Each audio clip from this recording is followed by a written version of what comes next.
৩ বছর ধরে অচল রংপুর অঞ্চলের চাল চিনি কল, বেকার হাজারো শ্রমিক, সরকারি খাদ্য গুদাম থেকে কোটি টাকার চাল গম গায়েব। তদন্তে দুর্নীতির প্রমাণ পেয়েছে কমিটি।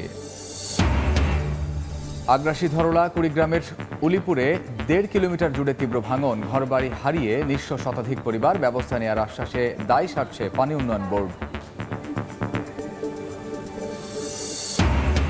এবং উপাচার্যের পদে সিনিয়র শিক্ষককে সাময়িক নিয়োগ। স্বাভাবিক হচ্ছে হাজী দানেশ বিজ্ঞান ও প্রযুক্তি বিশ্ববিদ্যালয়। একই পদ শূন্য থাকায় বেগম রোকেয়া বিশ্ববিদ্যালয়ে স্থবিরতা।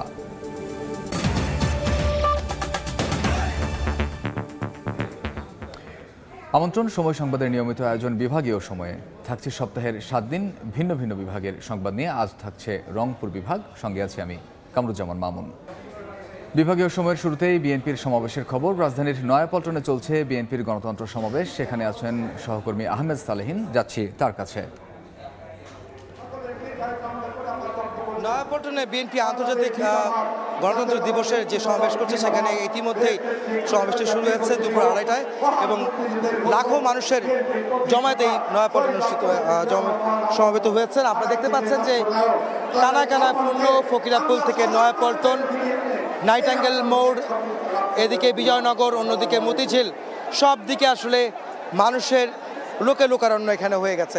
মূলত আজকে আন্তর্জাতিক গণতন্ত্র দিবস এবং সেই উপলক্ষে তারা আজকে এখানে নয়াপল্টনে বিএনপি কেন্দ্রীয় কার্যালয়ে সমাবেশ করছে। বিএনপি যদিও গত 15ই সেপ্টেম্বর এই সমাবেশ অনুষ্ঠিত হওয়ার কথা ছিল, কিন্তু বিরূপ আবহাওয়ার কারণে মূলত এই সমাবেশটিকে 2 দিন পিছিয়ে আজকের দিনে নির্ধারণ করা হয়।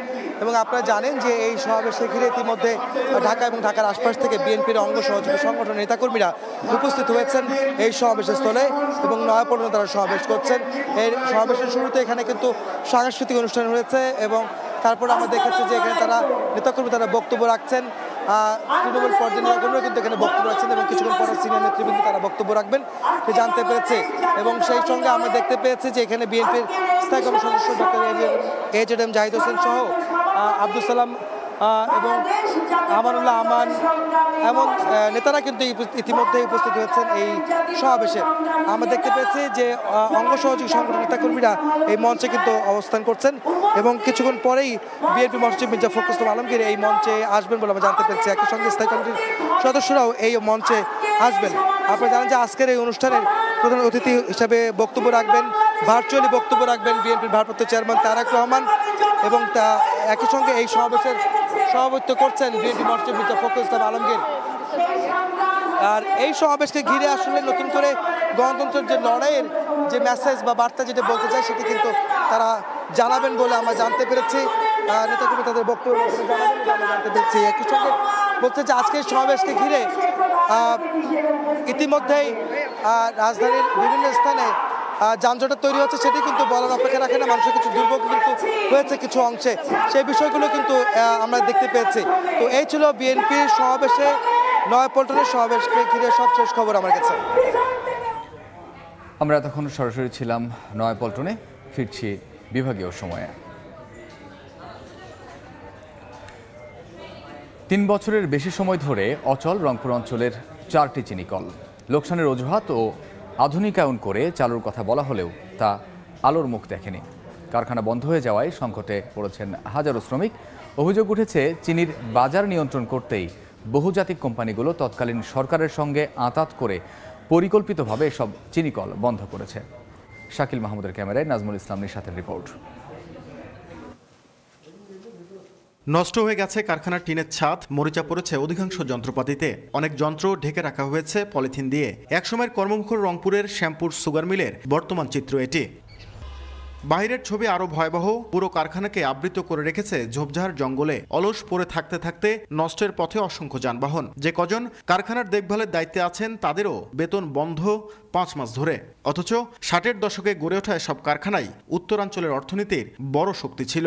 ওয়ার্কশপের কতগুলো জিনিস, ইলেকট্রিকের জিনিস, এগুলা দীর্ঘদিন থেকে বন্ধ হওয়া থাকাতে এগুলা নষ্ট হওয়ার পথে চলছে।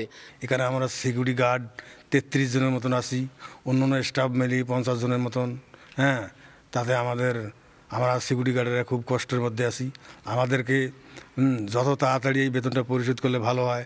2020 সালে শ্যামপুর সুগার মিলের মতো লোকসানের অজুহাত দেখিয়ে রংপুর বিভাগের 4টি সুগার মিল বন্ধ করে দেওয়া হয়। বলা হয়েছিল আধুনিকায়নের মধ্য দিয়ে এসব মিল পুনরায় চালু করা হবে। কিন্তু দীর্ঘ সময় পেরিয়ে গেলেও একসময় এই অঞ্চলের অর্থনীতিতে অবদান রাখা এসব সুগার মিল চালুর কোনো উদ্যোগ নেওয়া হয়নি। বন্ধ হওয়া রংপুর বিভাগের 4টি চিনিকলের প্রতিটির দৈনিক আখ মারাইয়ের সক্ষমতা ছিল গড়ে ১৫০০ মেট্রিক টন, আর বছরে প্রতিটির চিনি উৎপাদন সক্ষমতা ছিল ১১,০০০ মেট্রিক টন। দেশের চাহিদার বড় অংশ যোগান আসত এসব চিনিকল থেকে। শ্রমিক নেতারা বলছেন, চিনির বাজার নিয়ন্ত্রণ করতেই বহুজাতিক কোম্পানিগুলো তৎকালীন সরকারের সঙ্গে আঁতাত করে পরিকল্পিতভাবে এসব চিনিকল বন্ধ করেছে। এই মিলের সঙ্গে আমাদের আখচাষী, কৃষক, তারপরে শ্রমিক, লেবার, গাড়ি সবাই অঙ্গাঙ্গিভাবে জড়িত। এই মিলটা বন্ধ হওয়ার পরে আমাদের এলাকায় অনেকটা মনে করে নিস্তব্ধ হয়ে গেছে। কর্পোরেট ব্যবসায়ীদের কাছ থেকে উদ্ধার করে এই সমস্ত ষড়যন্ত্রকে রুখে দিয়ে আজকে এগুলো যদি অরিজিনালি আমাদের টিসিবির হাতে বা কর্পোরেশনের হাতে যদি দেওয়া হয়, তাহলে আমার মনে হয় যে এই মিলগুলো চালু করা সম্ভব। তবে দায়িত্বপ্রাপ্ত কর্মকর্তা বলছেন, এরই মধ্যে কারখানাগুলোর সক্ষমতা, জনবল সহ নানা বিষয় যাচাই বাছাইয়ে গঠন করা তদন্ত কমিটি চিনিকলগুলো পরিদর্শন করেছেন। ফিজিবিলিটি স্টাডি একটা কমিটি গঠন করা হয়েছিল। কমিটি মিলে আসছিল, কিছু সদস্য আসছিল, বিভিন্ন তথ্য নিয়ে গেছে। আর আশা করতেছি এটা একটা উদ্যোগ পজিটিভ হলে ইনশাল্লাহ চালু হবে বলে আশা করতেছি। রংপুর বিভাগের 4টি চিনিকলের শ্রমিকের সংখ্যা ছিল প্রায় 1 লাখ। নাজমুল ইসলাম নিশাত, সময় সংবাদ, রংপুর। রংপুরের সরকারি খাদ্য গুদাম থেকে কোটি টাকার চাল, গম গায়েব। হদিস নেই ৯,৫৪৪টি খালি বস্তার। তদন্তে দুর্নীতির প্রমাণ পেয়েছে 5 সদস্যের কমিটি। এ ঘটনায় উপজেলা ভারপ্রাপ্ত খাদ্য কর্মকর্তা সহ 3 জনের বিরুদ্ধে মামলাও হয়েছে। শাকিল মাহমুদের ক্যামেরায় আব্দুর রশিদ জীবনের রিপোর্ট। আমাদের বস্তাগুলো যেভাবে থাকার কথা, কিছু কিছু খামালে বস্তাগুলো খাড়া করে রাখে, উপরে বস্তা ঢালে, মধ্যে গ্যাপ সৃষ্টি করা হয়েছে। রক্ষকই যখন ভক্ষক, যার দায়িত্ব ছিল উপজেলা খাদ্য গুদাম সংরক্ষণের, তিনি লাপাত্তা করেছেন প্রায় ১৪৫ মেট্রিক টন চাল ও গম। রংপুর সদর উপজেলা খাদ্য গুদামের ভারপ্রাপ্ত কর্মকর্তা কানিস ফাতেমাকে কুড়িগ্রামে বদলি করে তার জায়গায় দায়িত্ব দেয়া হয় নুরুন নবী বাবুকে। তবে দীর্ঘদিনেও দায়িত্ব বুঝিয়ে না দিয়ে কালক্ষেপণ করতে থাকেন কানিস ফাতেমা। এরপরেই তার বিরুদ্ধে 5 সদস্যের তদন্ত কমিটি গঠন করে জেলা খাদ্য অফিস। 12 সেপ্টেম্বর তদন্ত কমিটি জেলা খাদ্য নিয়ন্ত্রকের কাছে প্রতিবেদন জমা দেয়। প্রতিবেদনে বলা হয়, গুদামে প্রায় ১৪৫ মেট্রিক টন চাল ও গম ঘাটতি রয়েছে। একই সঙ্গে হদিশ নেই ৯,৫৪৪টি খালি বস্তার। উধাও হওয়া চাল, গম ও খালি বস্তার বাজার মূল্য প্রায় ১,৮৫,০০,০০০ টাকা। ওসিএলএসডি, ওনার সঙ্গে একজন নিরাপত্তা প্রহরী এবং লেবার সর্দারকে আমরা মনে করতেছি যে এইগুলোর সাথে জড়িত।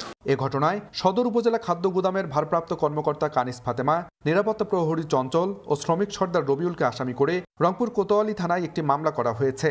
এছাড়া ভারপ্রাপ্ত কর্মকর্তা কানিস ফাতেমাকে বরখাস্ত করেছে খাদ্য অফিস। তবে শ্রমিক সর্দার রবিউলের দাবি, উধাও হওয়া খাদ্যশস্য গুদামে ঢুকানোই হয়নি। খাতা কলমে দুর্নীতি করেছে কানিস ফাতেমা। মিলারের মাল আছে 2 গাড়ি, এখন ওখানে যদি আপনি 4 গাড়ির বিল দেন, ওটা কি লেবার দেখা জানবে? ওইভাবে ওরা বিল করি নিয়েছে। 3 জনের বিরুদ্ধে মামলা করা হয়েছে এবং আপাতত ধারণা করা হচ্ছে যে 3 জনই জড়িত, এবং পরবর্তীতে যদি মনে হয় দুদক এসে তদন্ত করবে এবং সেখানে যদি আরও তথ্য উপাত্ত উঠে আসে, তো সেই অনুযায়ী তারা ব্যবস্থা নেবে। দীর্ঘদিন বিচারহীনতার কারণেই এই সিন্ডিকেট শক্তিশালী হয়ে উঠেছে বলে মনে করেন কৃষক নেতা। আমরা মনে করি যে আসলে এখানে শুধুমাত্র 3 জন ব্যক্তি জড়িত নেই, উপর থেকে নিচ পর্যন্ত এখানে অনেকেই জড়িত রয়েছে। সুষ্ঠু তদন্ত সাপেক্ষে এর সাথে যারা জড়িত রয়েছে তাদেরকে চিহ্নিত করে আইনের আওতায় নিয়ে আসতে হবে।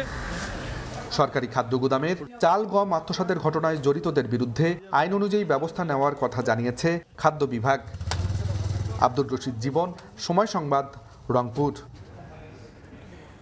বিভাগীয় সময় আরও থাকছে। সড়ক ও পার্কিং এলাকায় খানাখন্দ, দীর্ঘদিন সংস্কার না হওয়ায় বেহাল দশা নীলফামারীর সৈয়দপুর পৌর বাস টার্মিনালের, বেড়েছে যাত্রী ভোগান্তি। আধুনিকায়নের আশ্বাস। কুড়িগ্রামের উলিপুরে 1.5 কিলোমিটার জুড়ে তীব্র হয়ে উঠেছে ধরলা নদীর ভাঙন। 2 সপ্তাহে ঘরবাড়ি হারিয়ে নিঃস্ব হয়ে পড়েছে শতাধিক পরিবার। ভাঙন রোধে ব্যবস্থা নেওয়ার কথা বলে দায় সারছে পানি উন্নয়ন বোর্ড। জামিল মিয়ার ছবিতে বাদশাহ সৈকতের রিপোর্ট। ভাঙনের কবলে পড়ে কেউ সরাচ্ছেন ঘরবাড়ি, আবার কেউ কেটে ফেলছেন গাছপালা। একের পর এক বসত বাড়ি ও ফসলি জমি গ্রাস করছে নদী। গত 1 মাস ধরে কুড়িগ্রামের উলিপুর উপজেলার সরকারপাড়া থেকে মোল্লারহাটের নুরুন্নাহার স্কুল পর্যন্ত প্রায় 1.5 কিলোমিটার এলাকায় চলছে ধরলা নদীর বাম তীরের ভাঙ্গন। সবশেষ গত 2 সপ্তাহে ঘরবাড়ি হারিয়ে নিঃস্ব হয়েছে শতাধিক পরিবার। সবকিছু হারিয়ে মানবেতর জীবন কাটছে ভুক্তভোগীদের। জনপদ রক্ষায় ভাঙ্গন রোধে দ্রুত ব্যবস্থা নেওয়ার দাবি এলাকাবাসীর। এমন অবস্থা পরপর কাঁচার ভাঙে গাছপালা গাছ বৃক্ষ সব চলে যাচ্ছে আমাদের নদীর পাশে। এই নদীটা যদি সেইভাবে ঠিকভাবে যদি খোঁড়াখুড়ি করতো তাহলে আবার এত কষ্ট হতো না। এই নদী আমার সয় সম্পদ সব নষ্ট করতো না। আমরা ঊর্ধ্বতন কর্মকর্তার কাছে দৃষ্টি আকর্ষণ করি যে আমাদের মতো অনেক এখানে ভুক্তভোগী রয়েছে, যদি তারা এখানে সুনজর দেয়, একটু দৃষ্টিপাত করে এই নদী ভাঙ্গন যদি রোধ করে, তাহলে আমাদের মতো এই পার্শ্ববর্তী যে লোকগুলো আছে এই লোকগুলো একটু সুখে শান্তিতে বসবাস করতে পারবে।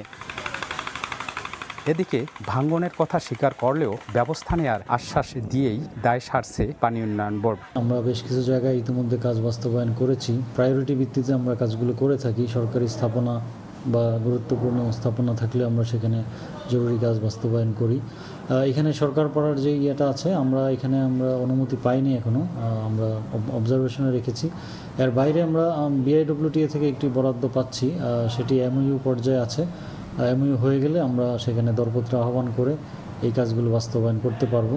পানি উন্নয়ন বোর্ডের তথ্য মতে ধরলা, ব্রহ্মপুত্র, তিস্তা ও দুধকুমার নদের ভাঙ্গনে গত 3 মাসে কুড়িগ্রামে বসতভিটা হারিয়েছে 7 শতাধিক পরিবার। বাদশা সৈকত, সময় সংবাদ, কুড়িগ্রাম। অডিটর পদে বৈষম্য নিরসনের দাবিতে গণ অনশন চলছে গাইবান্ধায়। 11তম গ্রেড থেকে 10ম গ্রেডে উন্নীত হতে চান তারা। সকালে জেলার অ্যাকাউন্টস অ্যান্ড ফিন্যান্স অফিসের সামনে এই কর্মসূচি শুরু হয়। এ সময় তারা জানান, সর্বোচ্চ আদালত থেকে রায় আসার পরও শুধুমাত্র রিটকারীদের বিপরীতে আদেশ বাস্তবায়ন করা হয়েছে।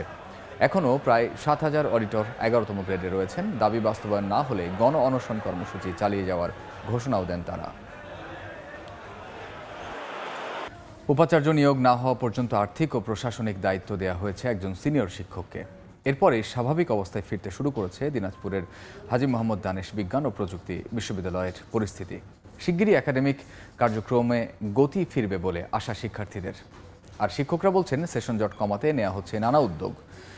গোলাম নবী দুলালের পাঠানো তথ্য, মঞ্জিদ আলম শিমুলের ছবি নিয়ে রিপোর্ট। 5 আগস্ট আওয়ামী লীগ সরকারের পতনের পর দিনাজপুরের হাজী মোহাম্মদ দানেশ বিজ্ঞান ও প্রযুক্তি বিশ্ববিদ্যালয়ের উপাচার্য, প্রক্টর সহ বিভিন্ন দফতরের দায়িত্বে থাকা 39 জন শিক্ষক পদত্যাগ করেন। এতে স্থবির হয়ে যায় বিশ্ববিদ্যালয়ের একাডেমিক ও প্রশাসনিক কার্যক্রম। উপাচার্য নিয়োগ না হওয়া পর্যন্ত আর্থিক ও প্রশাসনিক দায়িত্ব দেওয়া হয়েছে একজন সিনিয়র শিক্ষককে। এর পরপরই স্বাভাবিক অবস্থায় ফিরতে শুরু করেছে দিনাজপুরের হাজী মোহাম্মদ দানেশ বিজ্ঞান ও প্রযুক্তি বিশ্ববিদ্যালয়ের। শিগগিরই একাডেমিক কার্যক্রমে গতি ফিরবে বলে আশা শিক্ষার্থীদের। আশা করছি যে খুব তাড়াতাড়ি আমরা বিশ্ববিদ্যালয়ের যে অভিভাবক ফিরে এসেছেন এবং এর যে ফলাফল আমরা ইতিবাচক ফলাফল আমরা পাবো। শিক্ষার্থীদের একমাত্র দাবি হচ্ছে যত তাড়াতাড়ি সম্ভব আমাদের 6 মাসের সেমিস্টারটাকে 4 মাসে করে সেশন জটটা নিরসনের। থ্রি ফাইনাল আমরা রুটিন পেয়েছি এবং অন্যান্য ব্যাচে যারা আছেন তারাও রুটিন পেয়েছে, তারাও এক্সাম দিচ্ছে। সেশন জট কমাতে নেওয়া হচ্ছে নানা উদ্যোগ, জানান শিক্ষকরা। খুব দ্রুত যেন ছাত্রদের যে সেশন জটের বিষয়টি রয়েছে সেটাকে যতটা পারা যায় কমিয়ে নিয়ে আসা এবং ক্লাস পরীক্ষাকে খুব দ্রুততার সাথে শেষ করা, এটা আমাদের মূল লক্ষ্য। দীর্ঘকাল ধরে তাদের সেমিস্টারগুলো শেষ হচ্ছে না, এই ব্যাপারে আমরা একটা ফলপ্রসূ এবং রুটিন করতে পারবো, যেটা রুটিনে আমরা হয়তো অনলাইনেও ক্লাস থাকবে এবং অফলাইনে ক্লাস অ্যাজ ইউজুয়াল রুটিন যেটা আছে সেটা তো চলবেই। বর্তমানে হাজী মোহাম্মদ দানেশ বিজ্ঞান ও প্রযুক্তি বিশ্ববিদ্যালয়ে 9টি অনুষদে শিক্ষার্থীর সংখ্যা 12,000। সময় সংবাদ, দিনাজপুর। ছাত্র জনতার অভ্যুত্থানের পর রংপুরের বেগম রোকেয়া বিশ্ববিদ্যালয়ের উপাচার্য সহ 40টি প্রশাসনিক পদ থেকে পদত্যাগ করেন শিক্ষক কর্মকর্তারা। স্থবির হয়ে পড়েছে একাডেমিক কার্যক্রম, সেশন জট সহ তৈরি হয়েছে প্রশাসনিক সংকটও। এদিকে উপাচার্য নিয়োগের দাবিতে টানা আন্দোলন করছেন শিক্ষার্থীরা। তারিকুল ইসলামের ছবিতে রেদওয়ান হিমেলের রিপোর্ট। উপাচার্যের নিয়োগের দাবিতে দফায় দফায় বিক্ষোভ ও মানববন্ধন কর্মসূচিতে আবারও উত্তাল রংপুরের বেগম রোকেয়া বিশ্ববিদ্যালয়। এমনকি ব্লকেট কর্মসূচির মতো আন্দোলনের ডাক দেন শিক্ষার্থীরা। গত 5 আগস্ট আওয়ামী লীগ সরকার পতনের পর বিশ্ববিদ্যালয়ের উপাচার্য হাসিবুর রশিদ সহ প্রশাসনের গুরুত্বপূর্ণ 40টি পদে থাকা শিক্ষকরা পদত্যাগ করেন। এতে ব্যাহত হচ্ছে শিক্ষা কার্যক্রম, ভেঙে পড়েছে প্রশাসনিক কার্যক্রমও। এমন পরিস্থিতিতে উপাচার্য নিয়োগের দাবিতে আন্দোলনে নামেন শিক্ষার্থীরা। তদন্ত রিপোর্ট কবে আসবে তা আমাদের দেখা বিষয় না, ক্লাস যেন চলে 1 অক্টোবরের মধ্যে তা আমাদের নিশ্চিত করতে হবে। আমরা আশা করব অতি দ্রুত বেগম রোকেয়া বিশ্ববিদ্যালয়ে অভিভাবক শূন্যতা কাটিয়ে একাডেমিক এবং প্রশাসনিক কার্যক্রম শুরু করা হবে। আমরা ইতিপূর্বে মানববন্ধন করেছি এবং আমরা আলটিমেটাম দিয়েছি 48 ঘন্টার। যদি এই দাবিটি পুনরায় না মানা হয় তাহলে আমরা হয়তো উত্তরবঙ্গ ব্লকেটের মতো কর্মসূচিতে এগিয়ে যাব। রেজিস্ট্রার বলছেন, উপাচার্য নিয়োগ দেয়া না হলে বিশ্ববিদ্যালয়ে কোনো কার্যক্রমই চালানো সম্ভব নয়। বিশ্ববিদ্যালয়ে যারা আছে শিক্ষক, কর্মকর্তা, ছাত্র, সবার হয়তো একটা আবেগের, যেহেতু আবু সাইদের বিষয় একটা আবেগের স্থান হয়ে বসে আছে। সব কারণেই সবাই আমরা প্রত্যাশা করি যে এখানে একজন উপাচার্য অতি দ্রুত নিয়োগ হবে। গুরুত্বপূর্ণ পদ থেকে শিক্ষকদের পদত্যাগের পর 1 মাসও স্বাভাবিক হয়নি ক্লাস পরীক্ষা। বর্তমানে বিশ্ববিদ্যালয়টির শিক্ষার্থীর সংখ্যা প্রায় 9000। রেদওয়ান হিমেল, সময় সংবাদ, রংপুর। দীর্ঘদিন সংস্কার না হওয়ায় বেহাল দশা নীলফামারীর সৈয়দপুর পৌর বাস টার্মিনালের। সড়ক ও পার্কিং এলাকায় তৈরি হয়েছে ছোট বড় গর্ত, সামান্য বৃষ্টিতে তৈরি হচ্ছে জলাবদ্ধতা। এতে যাত্রী ও পরিবহন শ্রমিকরা পড়েন ভোগান্তিতে। এমনকি পরিত্যক্ত অবস্থায় পড়ে আছে টার্মিনাল ভবন। স্থান সংকুলন না হওয়ায় অনেক বাস পার্কিং করা হয় প্রধান সড়কে। এমনকি যাত্রী ওঠানামা করা হয় টার্মিনালের বাইরে। চুরি হচ্ছে বাসের যন্ত্রাংশও। শিগগিরই টার্মিনালটি আধুনিকায়নের আশ্বাস পৌর কর্তৃপক্ষের।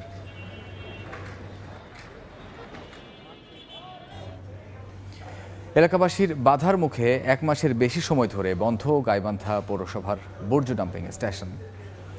6 আগস্ট পৌরসভার 7 নম্বর ওয়ার্ডের বানিয়ারজান এলাকার ভাগাড়ে পৌর এলাকার ময়লা ফেলতে বাধা দেন এলাকাবাসী। ভাগাড়ের গেটে তালা দেওয়া হয়। জায়গা না পেয়ে বর্জ্য অপসারণ বন্ধ রেখেছে পৌর কর্তৃপক্ষ। এ কারণে শহরের বিভিন্ন এলাকার সড়কের ওপর প্রতিনিয়তই জমছে ময়লা। দুর্গন্ধ আর কীটপতঙ্গে ভোগান্তিতে পৌরবাসী, আর নিজেদের অসহায়ত্ব প্রকাশ করে বাসিন্দাদের সহযোগিতা চায় পৌর কর্তৃপক্ষ। আবারও বিএনপির সমাবেশের খবর। গণতন্ত্র দিবস উপলক্ষে বিএনপির সমাবেশ হচ্ছে রংপুরের কালেক্টরেট ঈদগাহ মাঠে। বিস্তারিত জানাতে সেখানে আছেন সহকর্মী রেদওয়ান হিমেল। সরাসরি যাচ্ছি তার কাছে।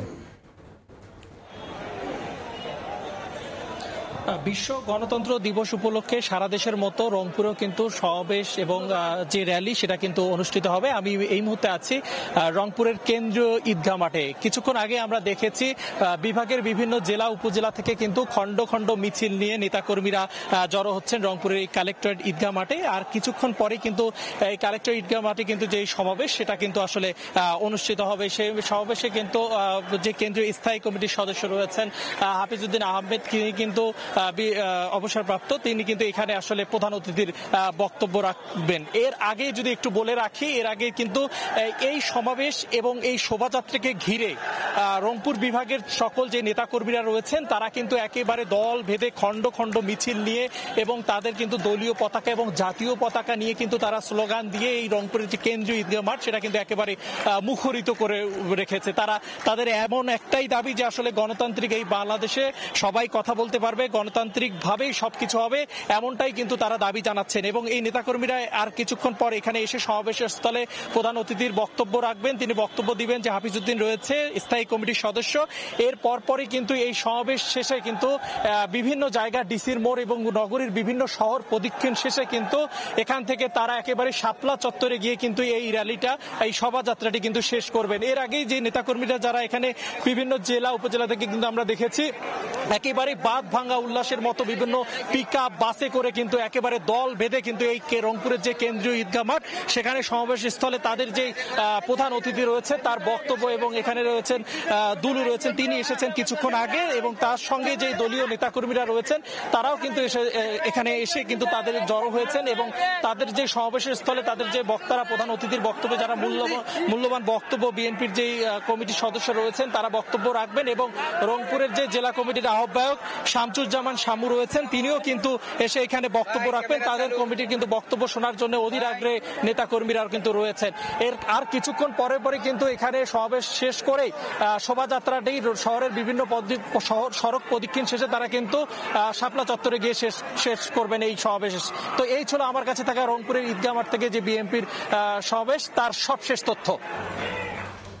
আমরা তখন সরাসরি ছিলাম রংপুরে। বিভাগীয় সময়ের শীর্ষ সংবাদগুলো জানিয়ে দিচ্ছে আরেকবার।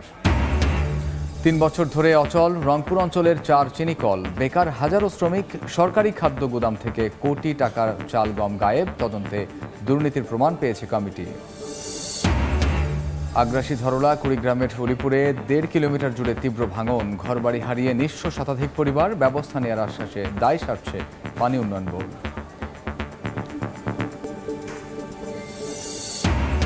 এবং উপাচার্যের পদে সিনিয়র শিক্ষকের সাময়িক নিয়োগ, স্বাভাবিক হচ্ছে হাজী দানেশ বিজ্ঞান ও প্রযুক্তি বিশ্ববিদ্যালয়। একই পদ শূন্য থাকায় বেগম রোকেয়া বিশ্ববিদ্যালয়ে স্থবিরতা।